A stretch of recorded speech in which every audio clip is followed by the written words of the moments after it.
Muling binuhay ni Senadora Jamby Madrigal ang umano'y pangamkam ng lupain ng kumpanya ni Villar. Pero sagot naman ng kampo ni Villar, legal ang pagkakabili nila sa lupa.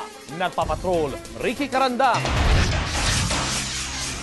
Ito ang Paradise Park sa Barangay San Vicente sa San Pedro, Laguna, kung saan nakatira ang 200 pamilya.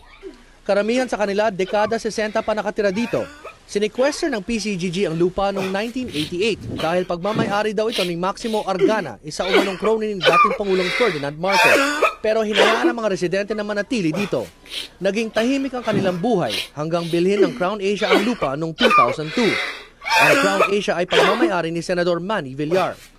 Binakuran ng kumpanya ang paligid, nakatangkang gibain ang mga bahay. Tumutol ang mga residente, nagkagulo, may namatay. Ito daw ang eksaktong lugar kung saan namatay si Paul De Los Santos, isang residente dito sa barangay na ito na pinatay ng isang security guard